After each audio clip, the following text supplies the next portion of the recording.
Okay, I welcome you to another episode of Learning Stories. This is an audio and video show where I interview a diverse set of learners from the 21st century. On each episode of this show, we talk to a guest who has a story to share about how they acquired a set of skills and knowledge in a creative and innovative manner. In the process, we hope to uncover a new understanding of learning as conceptualized, imagined, and narrated by the guest in our show. Today's guest, Uday, was born and raised in Mumbai. He discovered his passion for photography while pursuing an engineering degree in the United States. An accidental encounter with a darkroom course in Irvine, Texas, sparked a journey that has led to more than 2 decades in documenting cultures and social causes around the world. He has traveled extensively around the world to places like Mexico, Ecuador, India, Bosnia, and he has this wonderful collection of photographs that I've spent a long time reviewing. And he also has a Substack. Again, I will be linking Uday's website, his writing, his photo archive on the internet in the show notes. So I'd highly recommend reviewing that either before you listen to this interview or after you listen to this interview. His photography has served as a cultural passport, breaking stereotypes and fostering a deeper understanding of the world. So, what's always fascinated me about Uday's journey is that in addition to being a photographer, he also had a long career as an engineer. And both these things ran parallel in his life. So, today we're going to unpack some of those things about his journey. But Uday, you are jumping in. Firstly, thank you for making time for this, Uday. Oh, thanks, Abhishek. Yeah, it's a pleasure. Yeah. Yeah, and as someone that's read your Substack and really enjoys your writing and photography, like one of the larger goals of this conversation is to understand the stories behind Mhm. how people come to be where they are today. So you grew up in Mumbai, right? So if we could Right, start right. off by maybe telling me about Uday as a child growing up in Mumbai. What were your memories of that time? Yeah, I mean, I had a pretty happy childhood. So I had a younger brother who was a year and a half younger to me, and a childhood remembers. I mean, I remember my childhood pretty much spending time and doing fun stuff. We used to fight a lot and play a lot. And my parents, both my parents, were used to go to work. So most of the time, when we were not at school, we used to be at a daycare. And it was that whole coming of age and spending time with people of your same age in the daycare, just having fun with them.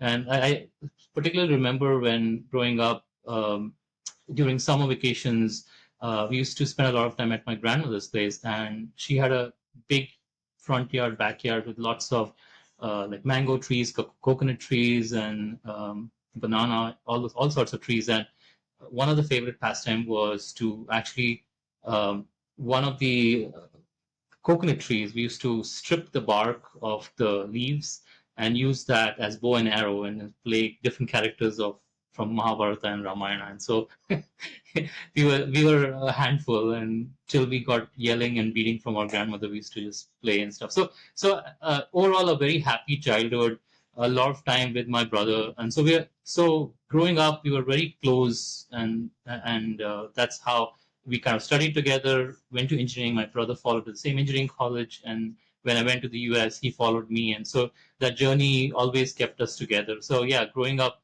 um, yeah, I mean, I don't remember specifically from a photography perspective what it did, but it was a lot of um, just because we were so close in age, a lot of time spent together having fun. Uh, I still remember there's one incident my mom always loves to narrate is um, we were a handful, and at home we used to make a lot of trouble. And there was one time where we were getting on top of a cabinet, which was like a wall cabinet, and both of us climbed up on it, and it actually fell on the floor, and we were both underneath it. And my mom just thought that we just what both of us got just squished underneath, and we just came out like a bunch of rats just coming out of it, and worried that my mother is going to yell at, but she was just in tears, like seeing us alive. But yeah, so there were so many of these stories, and yeah, it's we were into a lot of experiments and stuff. So we used to um, try to get different things, like we'll pick up rock salt and baking soda and stuff, and try to burn stuff, and try to figure out what happens when you burn all these things together. And yeah, it was a lot of fun. Yeah. So Yeah, that's what I remember from my childhood. Yeah. for sure. And like in terms of your experience at school or there, like what Hmm. was some of the subjects you remember enjoying or some of the subjects you remember not enjoying, because a lot Yeah.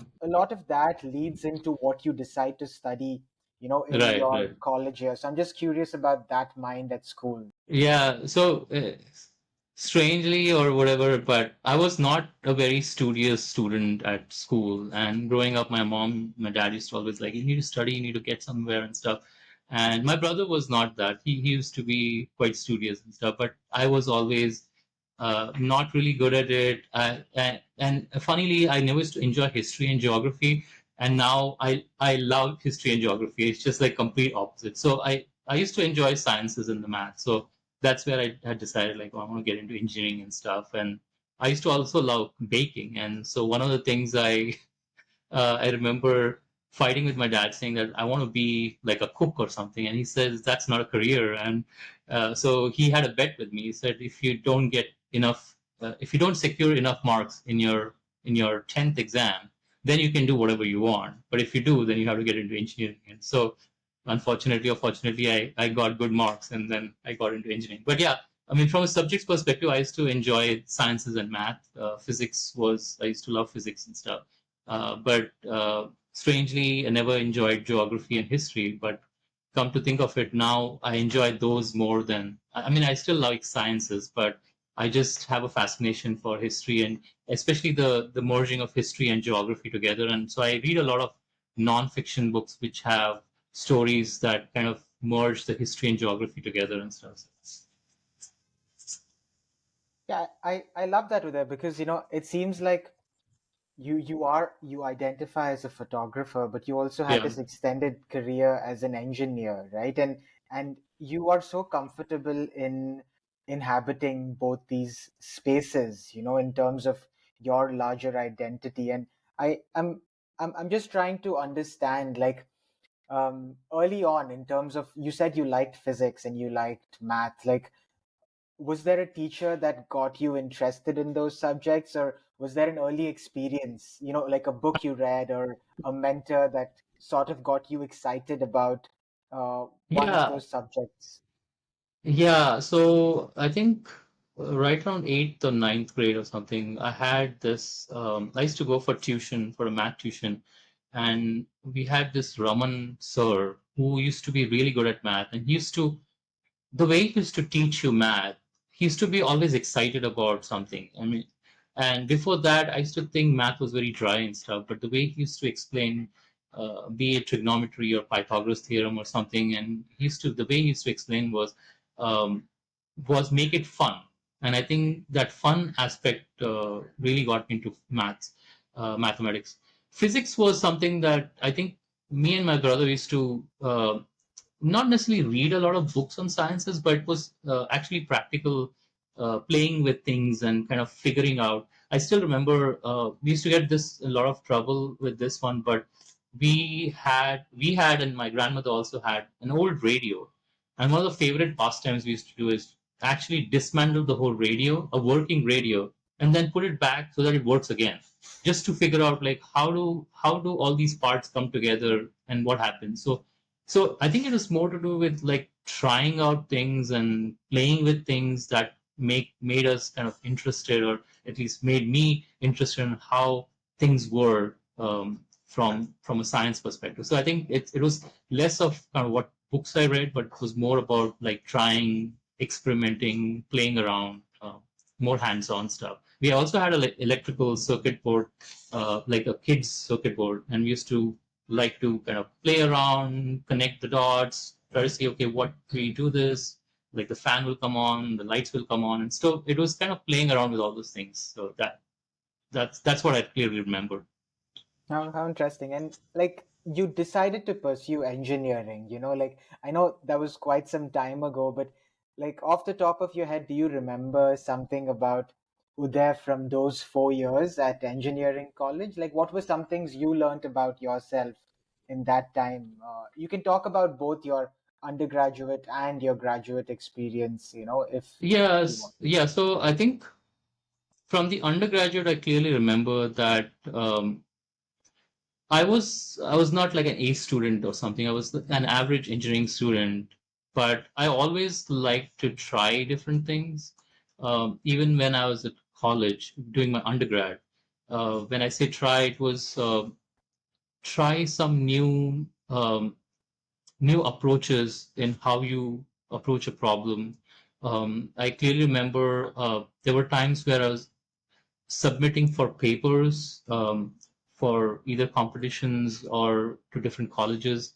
And something that a lot of people in my college hadn't done before. And I wanted to try those things as a way of learning new things. At the same time, it was outside my comfort zone. So I was always like to push myself to try new things, be it engineering. And again, uh, I think it was the third year of engineering or something, and I had submitted a paper in physics, and though I was doing electronics engineering, and it got selected at BITS Pilani, and for uh, for me to come and kind of present the paper. And I remember going there with zero expectations, saying, "Okay, it's an opportunity for me to." I'd never gone to a different college and presented something, and though it was in physics, I had I think I had tried physics and a couple of other genres, and I had written stuff, and going there and giving a talk about it, presenting my paper and stuff.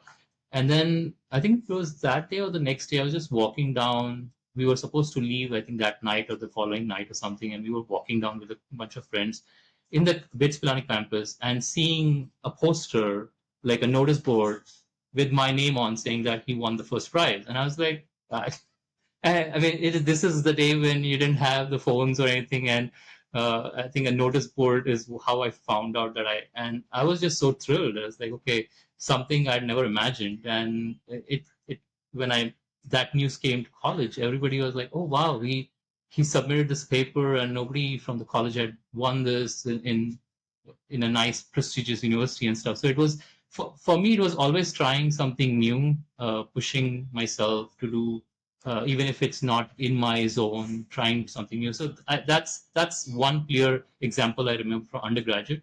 From graduate study, it was more of survival because I was kind of getting. I went there without a scholarship, and then within a month, I actually secured a scholarship, and then working a full time job with not full time, but yeah, like a semi part time job with your workload and stuff. So it was surviving, but at the same time trying to learn new skills in a new country, which I remember, and again, kind of making new friends, trying new things and stuff. Um, but yeah, I mean, I actually went to do my master's in a specific discipline, but when I went there, all my seniors kind of discouraged me, saying that, "Oh, if you take this particular course under this in this university, the professor is so bad that he's not going to leave you, like you're going to be stuck here for 5 years because that's how he has done for the past students." And then I had to rethink of, okay, I came for a specific specialization, and now I have to rethink how do I want to do this. And so kind of uh, maneuvering at the last moment, trying to figure out what's in the future, trying to figure out. And so I went from something which was in digital signal processing and something to do with chips and everything to a completely new field that I had knowledge, but I hadn't any background of. So that was telecommunications. But I had seen the signs of you all these new companies coming up with cell phones and stuff. So I knew that uh, the cell phone and cell towers are going to be big. So telecommunication was kind of up and coming. This is back in 98, 97, 98. So kind of pivoting that. And so when I finished my graduate studies, I didn't have a problem finding a job because there were so many companies lined up because they wanted like telecom engineers coming out of colleges. So yeah, I mean that's kind of what I remember from like my graduate and undergraduate study. So Yeah, and like because I know like post your graduate program, you worked for a phone company, and I'm curious, is that like a common experience, at least for a lot of engineers in that time? Because I think 98 was when the dot-com boom was also in the up and down sort of time. Yeah, I think It was 99 is when it started the dot-com boom, and then I think yeah, 20, like 2000 is kind of when the bust happened. yeah. But yeah, there were a lot of internet companies coming up and stuff, and especially in the Bay Area and stuff, there was a lot of companies. So I got out of college through campus. I got into Motorola, and it was yeah. So a lot of my friends were getting into like Ericsson, Motorola, Dell computers and stuff, and it was just choosing between one of those. And so and Motorola, Ericsson were pretty big, and they were kind of booming at that time. So uh, I don't necessarily remember about so much about the dot com that time, because I think dot com came a little later, and it had to do more with the internet bubble as such. And the field that I was in was had to do more with telecommunications and cell phones and stuff. So that was still booming and didn't have any issue till quite late in the 2000s. And like but they're like for someone that's just immigrated, to the US or any other country, we often Yeah, hear about the positive parts about immigration. From your memory, like what were some of the things that you think were challenges that you had to navigate in your early years, and some of the things that you think, were benefits of, moving to another country and starting over again? Like, you spent a good 20-25 years in the US and you've recently moved back. But I'm just thinking about if you could reflect on that time and tell me about uh, what were those early working years like for you, and your memory right. of, what was it like in a work environment, mental health wise, work wise. So I'm just trying to see what was that early years as an Sure. immigrant like for you. Yeah, so I think I'll go back a little, even before joining Motorola. So when I was a student itself, I mean, you feel an immigrant right from there when you're a student. But unlike, um, I mean, I one good thing I did was I didn't go with any preconceptions of this is how I am expected to behave, or this is what I'm going to see and stuff. I went with a very open mind, and I think anybody who travels, and you know that you have done that also, when you travel abroad and you intend to live there for a considerable period of time, you have to be very open minded about how things are. You have to look at it in a positive manner. There are things which happen, and I didn't. For me, I had never experienced any discrimination or anything as such, and I think part of the reason was, I mean, at least America is a land of immigrants, so anybody you look around are immigrants in some form or fashion. Whether they came their first generation or maybe they're the 10th generation, whatever. So generally, you don't find an issue. Um, and when I was in college, also, when we were doing graduate study, my boss was a Japanese lady, very, very strict and really nice lady. And that's where I kind of learned how to kind of behave properly. Uh, like I clearly remember when I went for the job interview at her place. This she was in the business administration of the college, and the only request she made is, I know Indians come late, so make sure you always come on time for the job. So I said, yeah, yeah, you will never have that complaint from me. So my shifts always started at 8 a.m. in the morning, and I had made sure that I was there like a minute or 2 minutes before 8 a.m. So never had a chance for her to kind of complain about it. But I don't remember any untoward incidents or anything as such till 9/11 happened. So I was there during 9/11, and I clearly remember a time where I think I was visiting, I think it was a liquor store or something, after about 3 weeks after 9/11 happened. And I was in an aisle, and this guy just like literally rushed at me, and he said, "Are you celebrating because America has got hurt and stuff?" And I was like, I didn't know what to do or what to say, and I just taken aback. And the store owner just took him out, and he said, "Sorry, he's upset about something, but don't mind and stuff." And he just apologized for him. And I think that was the only incident I felt. But it was a time where everyone were on their nerves and edges and stuff. So I mean, that was totally understandable. I've heard other stories in other places also. I clearly remember a friend of mine during the COVID time. She's an American. She was living in Udaipur, and she was saying that I had been visiting Udaipur for the last 12 to 15 years, never had this issue, but suddenly during COVID, she got people started yelling at her saying that you brought COVID to India and stuff. And it's during the dark times when people just show their sometimes people show their ugly side. And so I almost treat that as an aberration because other than that, everything else was didn't have any. It was always welcoming, and people think Texas is a very. I mean, it is a red state, but my experience always been that Texas people are uh, very warm and fuzzy, and they're very homely, and they make you feel nice. So whether it was work or outside work, anywhere I went, it didn't have. And as I said, I did my photography through a community college in Irving, Texas, and those were some of the best years of my life where I kind of that whole uh, mingling with people from different countries and learning different skills and stuff. It was kind of a very eye-opening experience.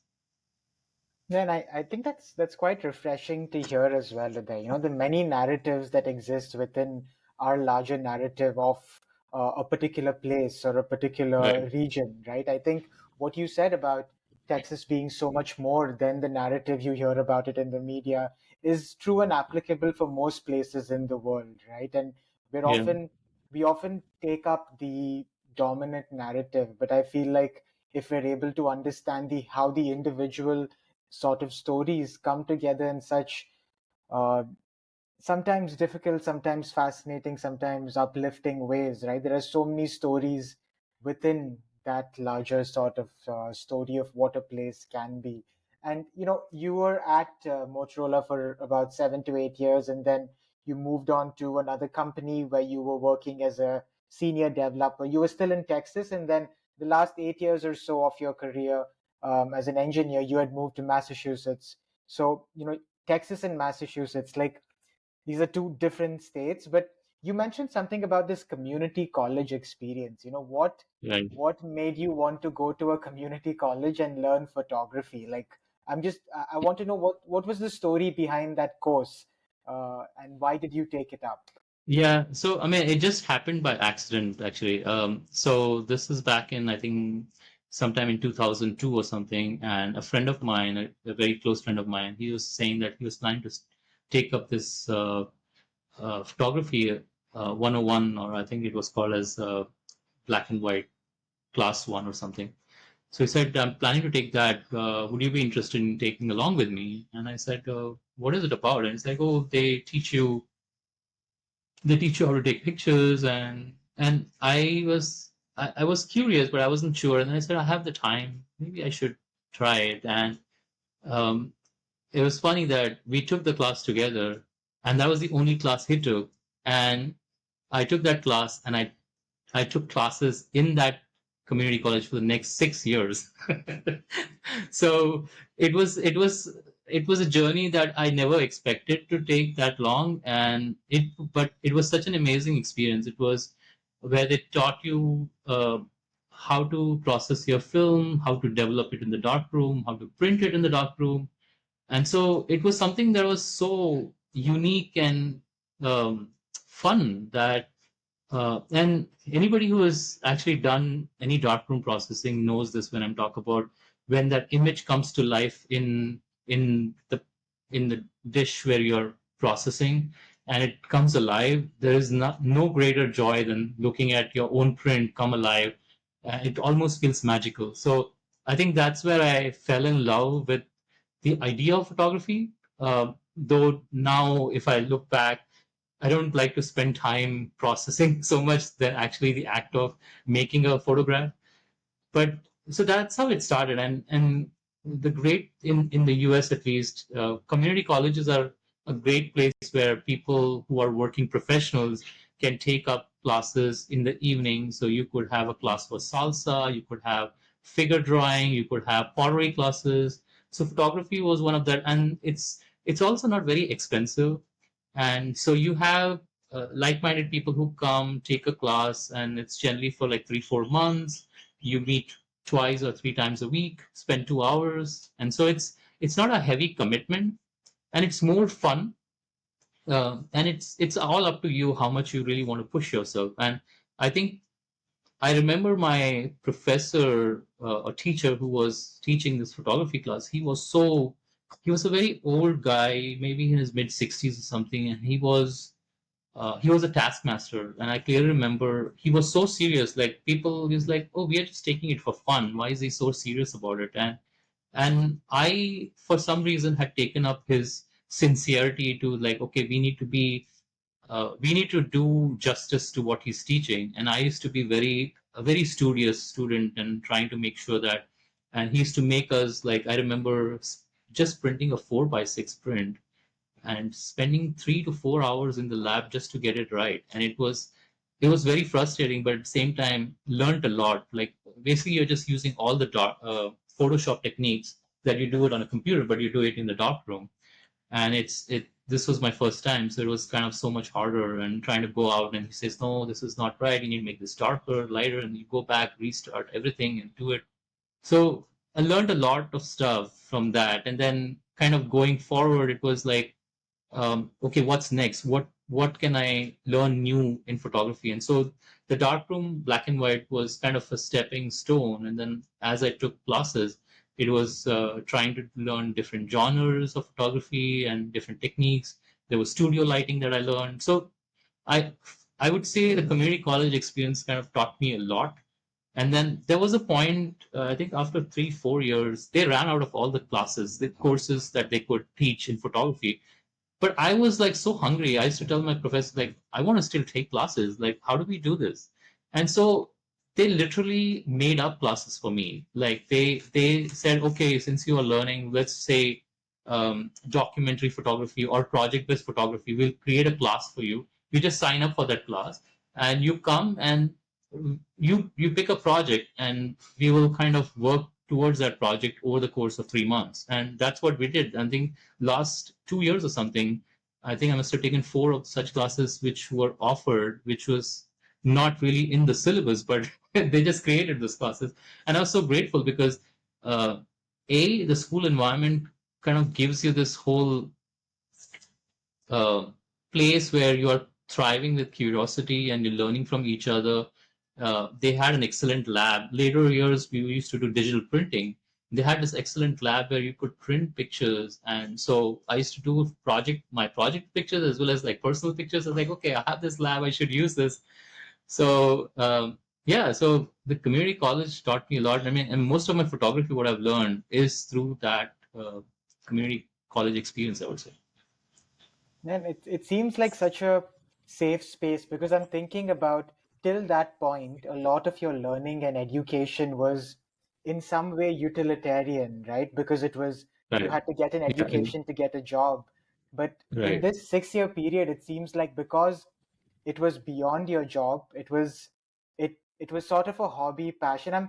I'm wondering, like in your mind, Uday, at that time, did you think that this would become like something you'd want to pursue professionally in addition to engineering, or you thought you were just doing it because to stay committed to something for 6 years and doing different courses in it, like what was your thinking about what you wanted to do with Yeah, photography at that so time? I never looked at it from a professional perspective. For me, it was more of, oh, I'm enjoying it so much, I don't want it to end. I think that was the thing that was in my head. And it was all as I said, the college environment and the people I met there, I've made so many friends there, and I'm still friends with them. And so I think that environment was more to do with like it's a continuous learning. And I tell everyone it's like photography or any art form for that matter. I think it's a continuous learning, and that's how you get better at it. So it was me trying something, getting it reviewed, critiqued, printing it, uh, figuring it out. Does this fit in this whole project or not? And so going back and forth, going basically that rinse and repeat loop that I was trying to do.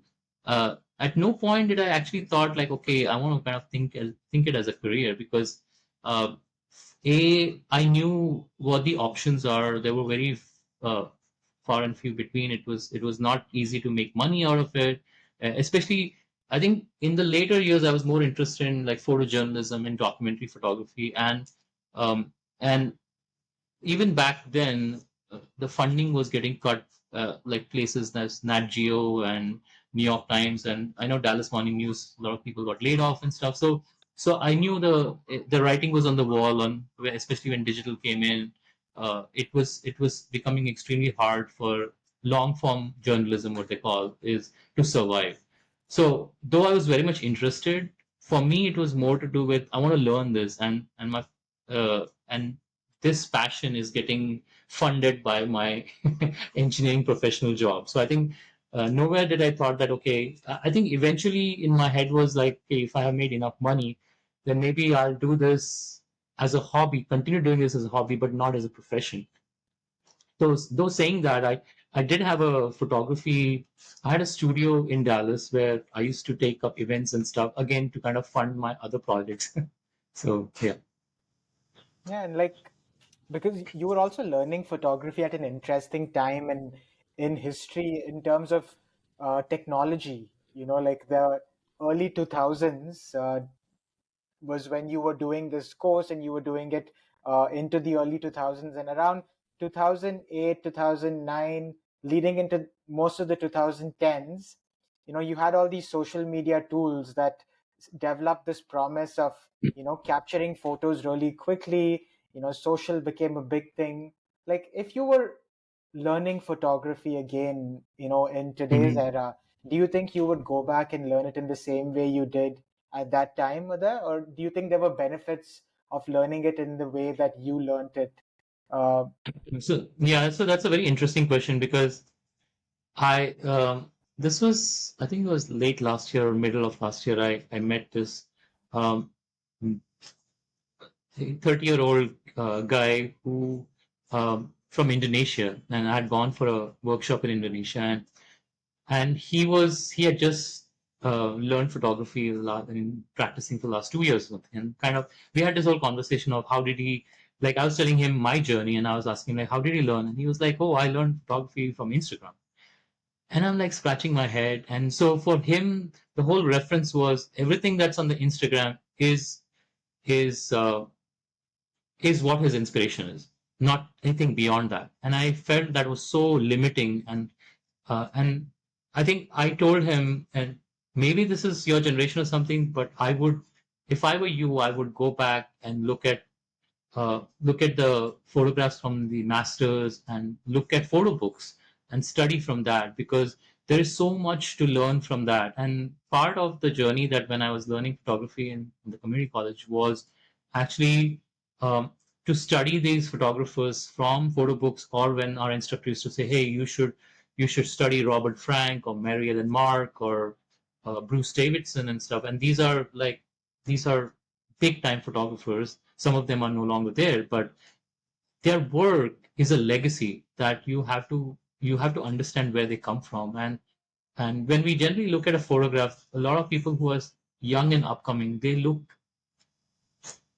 at people, when they look at on Instagram, they are looking at a single image and someone made that image, and they think that is the like end all, right?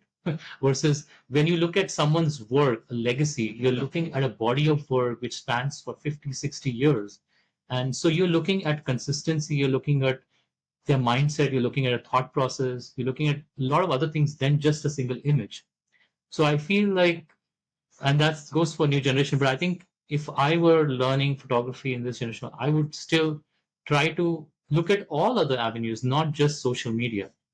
And in fact, I always tell people social media is the last place you have to look at, because a lot of times social media only it you're going to see only what's being pushed by the algorithm, right? It's very hard to seek something out there, versus you can always go to a library or a place where they have all these photo books and you can actually look for what you want and look through it and take your time.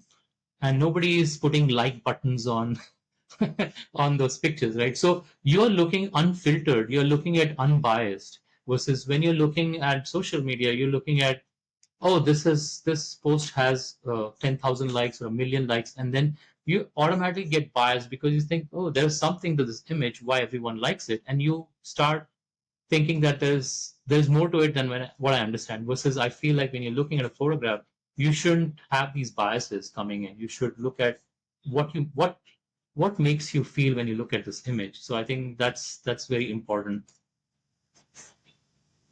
Yeah, like, and as you were saying that, Uday, I started thinking about my experience looking at your work as a photographer as well. And I was looking at some of your early sort of projects and looking at your more recent projects, and also looking at how with your writing more recently, Hmm. the narrative behind the photographs were also coming through. I'm just curious because I was reading some of your essays before we did this interview, and I was reading some of your quotes about photographs, and this was something I got from one of your essays where you said a photograph is not just about what is happening in the frame, but what it suggests. Or there was another thing that you wrote: photography at its core is about presence, being there, observing and responding. And then I really enjoyed this, joy was in letting go of control and allowing the work to lead me somewhere. Like my question over here is a little bit more open ended. Like Hmm. post 2008, 2010, when you started doing these projects along with your full time job, if you can Right. chronologically take me through, some of your your photography projects or collections, and tell me, Hmm. some stories behind each of this, because you've mentioned you've traveled to Bosnia, Mexico, India, Ecuador, but I'm sure within Dallas and Massachusetts, when you were working, you were doing lots of Right. like local projects in those places too. So, if you could tell me how the your voice as a photographer, like your Hmm. like, because I feel like you do have an opinion on the kind of photographs and the kind of legacy you want your photograph your larger collection to leave. And I think we've had a couple of discussions before this about your work with, creating like an archive that people can Right. come to in the future. So how Right. did you come to understanding what is your voice as a photographer? And if you can tell me that through your projects over this 10 to 15-year timeline. Yeah. So, I mean, I remember the earliest project as such was, I think, back in 2008. I think it was 2008 or something when I took up a workshop, and the workshop was going to be done in Ecuador. And that's where I actually worked with this NGO, which was kind of helping out kids who are either mentally or physically challenged, kind of get over what their problem is and helping them and helping their families and stuff. So I was part of this workshop, which kind of said, okay, you could work with this NGO and kind of produce a work. That workshop was for about a week's time, and that's where I don't know if you've seen the story of Mateo on my Substack, but Mateo came from that, where I I photographed the NGO and I was photographing the kids there, and I happened to see Mateo, and then I talked to the head of the NGO saying that would it be possible I can meet Mateo's parents, and then I went to their house. And she helped kind of broker the conversation because back then I didn't understand any Spanish, and so kind of helping, trying to bridge that gap and explaining what my purpose was there. So I think that experience with kind of working with this family whose kid was suffering from cerebral palsy and seeing the challenges was a very eye-opening experience, especially from kind of learning. It's almost like on the job. How do you learn empathy? Like you go with don't know how to respond in a situation like this. And it was when the workshop had started, and they'd say, "Hey, you're going to be working on this NGO, which has it's going to be difficult, but it's going to be challenging and stuff. So figure this out." I actually was very hesitant, not because because of the condition. But I felt like I'm going to go there and there's going to be kids crying, and how am I going to respond? How do I actually work? Because when you're photographing, you're trying to tell a story, and I didn't want to tell a story that narrates a very sad kind of story. I wanted to kind of tell the story of the NGO who's doing a very uplifting job. But surprisingly, when I went there, the kids and the staff made me happy, because there were times when they were not happy, but most of the times they were laughing and making the kids laugh, and they were doing all these activities and stuff. And so it kind of taught me that don't go with preconceived notions of like what your project is going to be. Just keep open minded, go there, and you'll be surprised to see what happens. So I think that journey helped me get over this fact. And so I went there.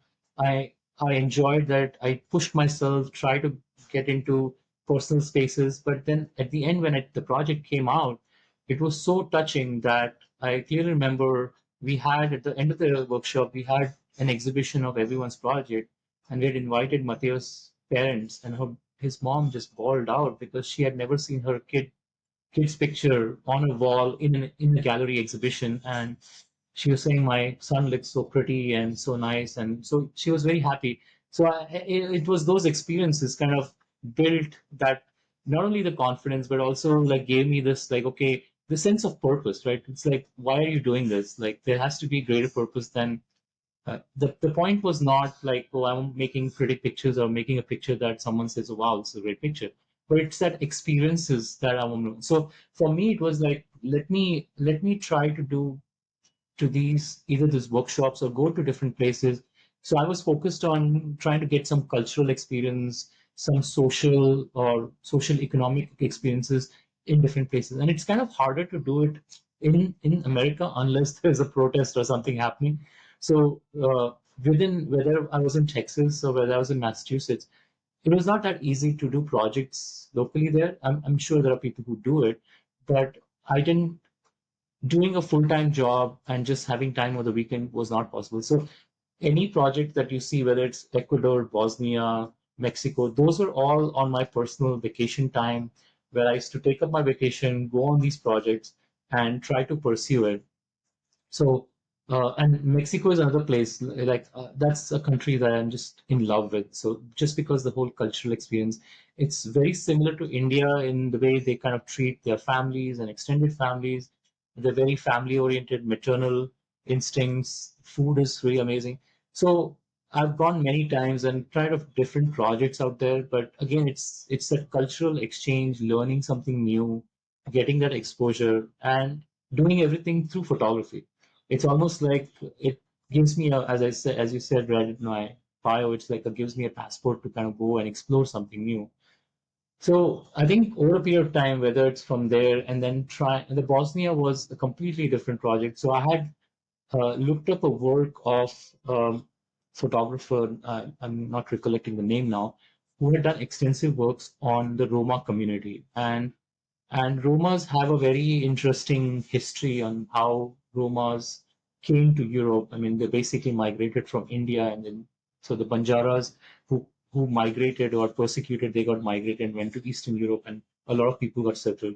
And then they kind of that language got mixed in with some of the Eastern European languages, and so they don't really speak what Banjara speak here, but there is a mixture of that. But they look a lot like Indians and stuff.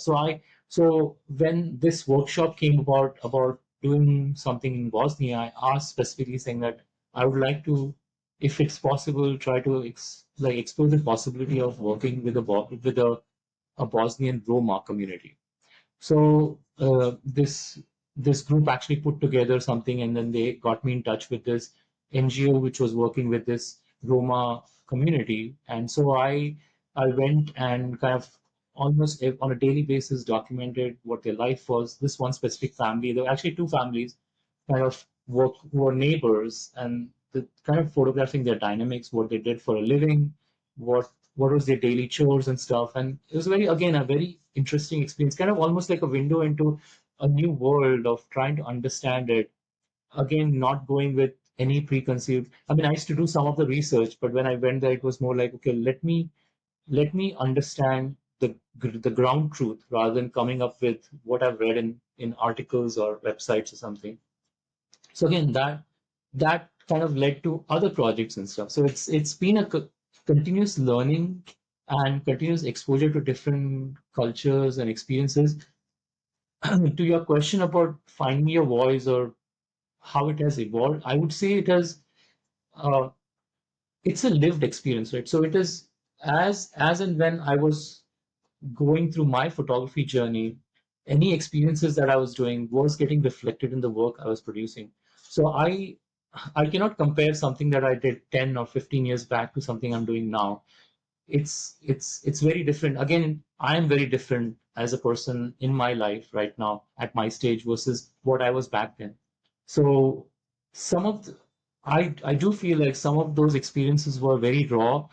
At the same time, they were less guarded and they were more me back then than now. And I feel like sometimes when I'm doing it projects now, I'm more sanitized and I try to make it proper, what they call like, oh, it's not breaking rules, but oh, you need to be this way and that way. And so sometimes I feel like I'm much more rigorous now than what I was. But when I looking back, uh, I love my projects and photographs more from the yesteryears than now. Again, it's also the when you're looking back at time, you're looking back with the nostalgia of the memories more than the actual photographs. And I think memories have that tendency as they grow older, they go fonder. So, yeah. Yeah, I was just reading this book called A Sense of an Ending by Julian Barnes. And in the Okay. book, the it's a story of this old man that remembers a particular incident from his early teens and childhood in a Right. way that it did not actually happen. And Hmm. and like one of my takeaways from that was that maybe humans are not archivists, they're sort of storytellers. And I was just thinking about, I also was looking at this research by this psychologist whose name was Elizabeth Loftus. And she wrote this Okay. book called The Myth of the Repressed Memory, where Uh-huh. she said that it isn't always accurate to rely on humans for eyewitness testimonies on which you make legal judgments, because sometimes when we try to remember things, it's not often accurate. We remember it based on a narrative that we have about what we want that incident to sound like. And it also got me thinking about the kind of life we portray, even on social media. If you look at an app like Instagram, right? Yeah. Very often these are highlights of very particular moments of our lives. We don't naturally steer towards putting up difficult moments on these platforms, Right. which Right. which I think is a fabricated version of what real life is actually like. Because if you are constantly exposing yourself to a platform like that, you assume life is just wonderful and nice for most Yeah. people, right? And I think when you reference the fact that it's so important to go back and see the works of the masters, or look at things in photo books, I think there, because you're producing it across a larger spectrum of time, and you have a larger vision with what you're trying to say as a story. I think the onus and responsibility is on you as the photographer to communicate something that is actually important. And I found that conversation you had with Mateo's parents really interesting, and that's what my question was for you now. There's that, in terms of the subjects that you are capturing through your photographs, what are your post photo conversations with them like? When you show them the photographs, like, if I know maybe you can't share names, but have there been negative experiences in terms of their reaction? Have there been lots of positive experiences? And how do you navigate that as a photographer, where there is a subject that you're capturing, and the conversation you have with that subject post the photo being taken? So unless I'm specifically doing a documentary work, a lot of my work is something that I don't interact so much with the I hate to call subjects, but the Yeah. people I photograph. Uh, but if it's a documentary work that is specifically about them, then yeah, I do share it. And most of the time, I think as long as I'm not portraying that them in a negative light or something that will make them look bad, and if I'm just stating facts, and sometimes facts are hard to process, they might be hard for them, but as long as I'm being sincere, I think they realize that my sincerity is there. So I've never had a negative experience saying that, why did you take, I don't look good in this, or you shouldn't include this in this. So I've never had that conversation with anyone. In fact, I have had the other ways that I didn't even know you were photographing this moment, and it's such a nice moment that I would remember for life. I clearly remember this one project I did. She was a she was a photographer friend of mine. We went to the same community college, and we took a couple of classes together. And she was pregnant. I think she was about 5 months or 6 months pregnant, and she came to me saying that, "Hey, Uday, would it be possible for you to photograph my baby shower?" And I was not interested in photographing her baby shower because that is something that didn't interest me. But I just thought to things like, okay, she's asking me to do something that's important to her, and I don't want to say no to her, but at the same time, I wanted for me to go beyond what she's asking. So I put a proposal to her saying that, would it be possible that I actually photograph your whole journey till the baby's born? So not just the baby shower, but everything, including the labor. And so she literally, without thinking, she said yes. And I said, no, I don't want you to answer it. I want you to ask your husband if he's okay with it. Because especially in the US, in the labor room, except a family member, generally it's the husband, nobody else is allowed. And so, but that was something I had never done, and that was something I wanted to like experience it as an experience. So she said, okay, I'll ask my husband, and she came back, and you won't believe that was so a 6 month baby shower. Then there was another baby shower, what 8 months or something, and we did the labor. And then she's a Vietnamese family, and they had, after 1 month or something, they had this whole ceremony where they get the extended family, they all come and they do the welcoming of the baby. And so I did that also. So it was like almost like a 5 month journey together at different points, snapshots. And I did this whole project and gave it to her. And she said, you know what the favorite moment from the whole thing was? You actually photographed when I was holding my baby for the first time.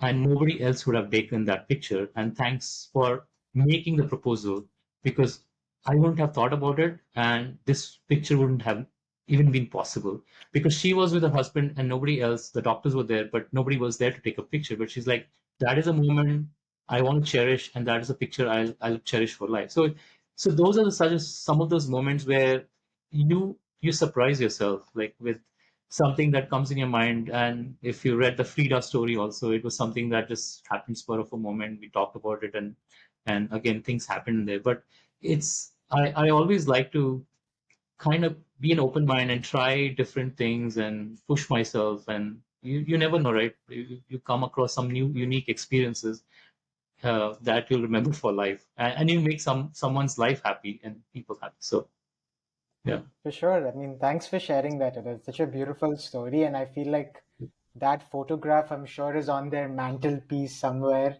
and it's something they'll hold on to. And even for that baby to grow up and see that photograph of themselves, I mean, it must be Right. such a surreal experience to see yourself in Yeah. your. And surprisingly, I don't have a photo like that. I mean, not surprisingly, because there's obviously maybe not a photographer, but I have a photo with my family a few minutes later, Oh, where okay.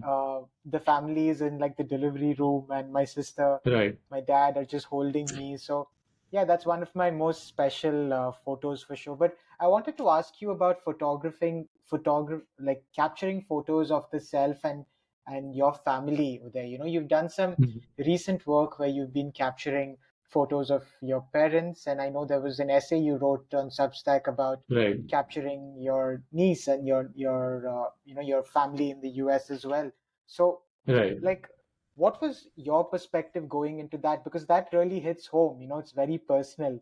And how has I know there is a joy in just capturing family, Mhm. and actually recently I was thinking about this. I just have this habit of capturing photos of my mom, and the other day I was just looking at photos of my mom, and I realized that the way she expresses emotions with her eyes are actually very different. So because I Hmm. captured like maybe 100 photos over like, 1 year, I realized that she has a specific expression for surprise, a specific expression for sadness. And Right, I never was able to pick this up on a day-to-day basis, but those photographs sort of captured it in time and space. So can you tell right, me a right. little bit about your journey sort of photographing Yeah, yourself and your yeah. family? So, I mean, you bring an excellent point about what you've noticed, right? And that will only happen when you look at you photograph for a period of time and you look through it, and then you start looking for patterns and what's happening and stuff, right? So for me, when photographing my family was just kind of I was the photographer in the house who was taking pictures during birthdays and stuff, and it went from starting with that into so this is back when I was in Dallas and my brother's family was in Boston, and so even when my parents were not visiting us from India, when they used to come, it was all I wanted to make sure that I don't leave a single moment when we are together. So it was not really finding what moment or a special birthday or something. It was like, okay, they are there for 4 or 5 days and I want to make the most out of it and I'll photograph every moment I can. And when I started looking back at those pictures, I was like, okay, there is something to this. I'm enjoying it and I'm looking through and there's I can see the kids grow and stuff. So it just all automatically became a project where I said, you know what, if I'm going or something or they're coming, this is on top of my agenda that I have to do this.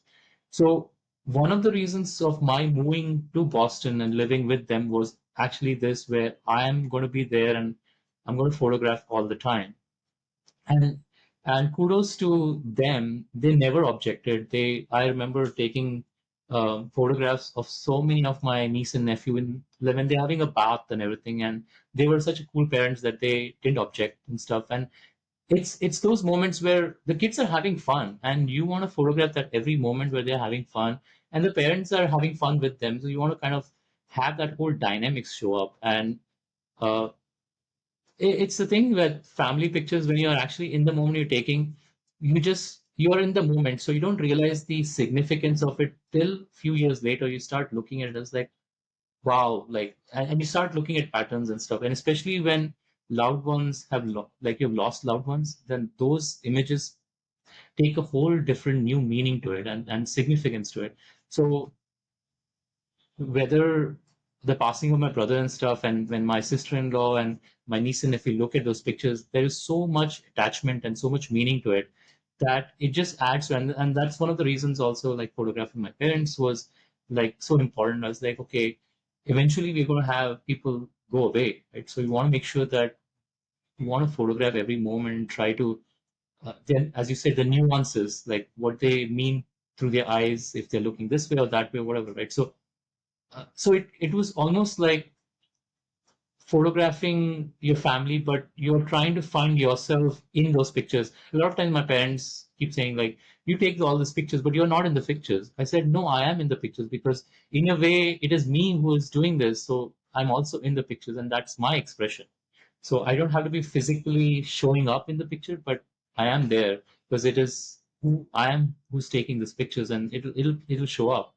And you start realizing that when you kind of you go out and you're photographing other projects, you start like you learn this empathy, you learn about love, loss, belonging, and you kind of take those takeaways and you start putting those into other projects. And I think that's very important. I think every photographer should photograph their family first and foremost, and you learn so much more because that is actually the easy thing to do.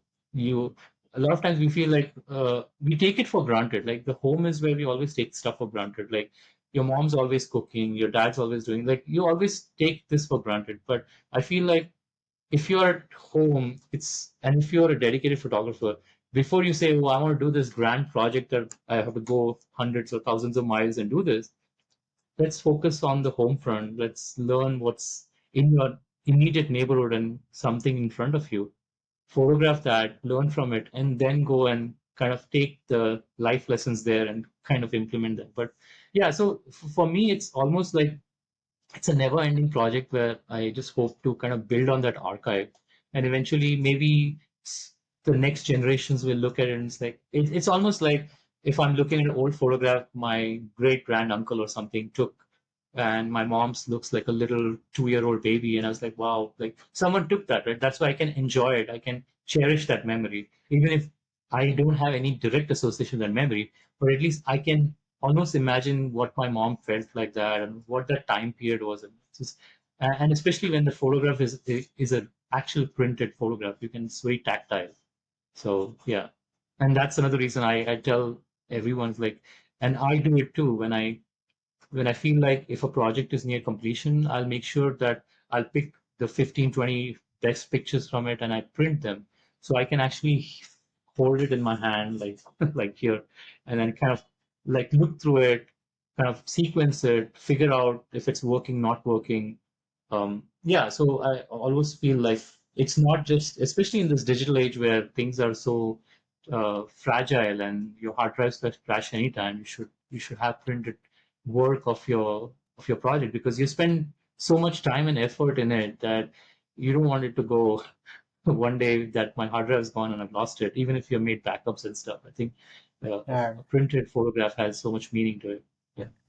Yeah, I completely agree. Like someone was asking me this question, if there was a fire in your house, what are the first things you will take? And it's so interesting when you ask people this question, very often they'll be like, I'll take all the valuables, but also this family album of photographs that only is here. I'll make sure I take Right. that too. It's so interesting that people place so much value on this that it's the first thing you want to take when there's like a fire, in addition to you being safe, right? Because you know that is such a tangible part of your life that is with you and such a precious part. And it's so like I realized that I was so lucky that growing up my father never identified as a photographer, but for some reason he had this habit of just printing out photographs that he took, because of Mm. which we have a very large family collection of photographs of our childhood. Yes. And now I realize that maybe in those photographs, I'm actually seeing how my father looked at us. I'm not just seeing Exactly. what happened in that time, right? Because Yeah. very often some of those photographs were just us running around or feeding, my sister. And I'm like, Mhm. how does someone have the intuition to want to capture this? Because I think the way a father would look at a child will be very different from the way a photographer will look at, capturing children in a scene, right? Mhm. And I'm like, that's so special. And it's so interesting that the fact that I have more photographs from a time when photography was not as accessible, and I have much less Mhm. photographs of my teens and 20s, when Mhm. social media and technology was so, Right. and there were so many hard disks that I've lost, which is a sad thing, with like Right. entire 2 or 3 years of my mobile photos, and Right. the hard disk just crashed. So now I don't have any sort of thing. And after that happened a couple of times, I did this habit of having backups of backups. But I just think that the print is such a tactile, important part of your history, which is, Yeah, absolutely. yeah, In fact, the exhibition that just ended at NCPA, Twin Sisters with the Camera, they were talking about this is work from the 1930s to the 1970s or something, and most of the negatives had were kind of lost or destroyed, but they had prints, so they kind of scanned those prints and they reproduced the work to show it. So you should think about, like, if you have at least the prints, you can reproduce the work, you can show it, versus if you, back then they had negatives, and negatives are probably the best thing than the printed stuff, but negatives also can get destroyed and they got lost and stuff. But in this case, we don't even have a negative, we have a digital copy, which it's just ones and zeros, and if it gets corrupted, it is, it can't be fixed. So it's I think that's why I think the importance of prints are so much more now than right, it was before. So I think, yeah, that's another project that I've started, kind of formulating a concept around behind this, where I call this the Photography's Legacy Collective, where I want to create this where photographers can kind of sign up for it, where they can say, you know what, whether during living or even after passing, that their whatever their collection is, it's archived, it's printed, it's curated, it's shown to the public and stuff. So it's some way of having access to the general public, because most most people, like most photographers, their loved ones wouldn't know where their pictures are or how to access them or what's important, what's not. But a collective or something who they work with, can collaborate with, would kind of know an idea about what work is important. They can kind of discuss and stuff. So I think, and especially if there's a way to not only create archives of that, but also create printed material and keep it as a physical copy, that's something that I think it's very important, especially in this digital age, where this whole concept of, if the photographer passes away and he has spent, I don't know, 30, 40, 50 years of work, creating this amazing work, and it's going to just go vanish and nobody's going to see it. Or yeah, so I feel like it's something that has to be addressed. So I'm kind of seriously thinking of creating some kind of collective that to address this issue. So I'm still in the very um, nascent stage right now, but I'm hopefully I'll have something of a concept that can be implemented. And I need to get some signups from at least few photographers to start implementing at a small scale. But that's my concept right now, of like not only mine but others work. How can you kind of make sure that its a legacy is kept Precisely. alive? Yeah, that's Yeah, a great idea, and I think it's a great service to the community of photographers that spend their life actually documenting and archiving these stories. And I think these are important fragments of our history that someone has put in a lot of effort to capture. And right. I think it's important to uh, treat them like a historical archive and not just photographs, as you said. But just to respect time, one of the questions I really wanted to ask you, I when I Yeah. was reading through your Substack archives, I noticed there were some essays where you referenced other street photographers and other photographers that sort of inspired you significantly. Like, if you could tell me about your relationship with one Mhm. such photographer, and how, in a way, engaging with that photographer's work through their photo books or through their exhibitions or through their digital, Mhm. archives, were something of you engaging with them change something about your practice and perception of photography as a craft for you? Like, or it influenced or maybe shifted something in terms of, like, what you noticed in their work that you're trying to, sort of understand for yourself as well. Yeah, so I think I would name two such photographers. So one is a street photographer. His name is Yash Seth. He's a Mumbai-based photographer, and I think Yash is a very interesting photographer. He's a very introvert guy. So when you actually meet him and you talk to him, doesn't talk much, and but his work speaks volume. Like his work is so, I would say, is so unique that when I look at it, it just brings a lot of emotion, a lot of raw emotions, like because he thinks outside the box and he photographs. So he's a what I call a true street photographer. Anything that you walk around the street, he will find interesting and he photograph. In fact, he makes it looks interesting versus it might be something which is very mundane and something that you won't even give a second look at it. But the way he composes it, way he captures it, and makes it, it's very emotive. So I think that's one photographer that I would highly recommend if people are learning street photography, go look at. His name is Yash Seth. The other photographer that is Indrajit Khambe, that I actually took a workshop under him this summer, and he's more of a storyteller, documentary photographer, but at the same time, not a very a person who is believes in literal documentation. And that's something I learned from his workshop, where sometimes when you're trying to tell stories about your parents and your loved ones, you can use metaphors and what it signifies rather than having very literal documentation. And so he I feel like he does that very well, very naturally. His sense of light and color is great. So, and he shoots mostly with his iPhone, but but the way he composes and the way he um, connects, like if you're looking at his pictures, connects this whole emotion is very, very raw. Again, it's very straight from the heart. You look at, you can immediately know what it is, and you can feel it at a very core level. So I think those two photographers, from a contemporary's perspective, I really like.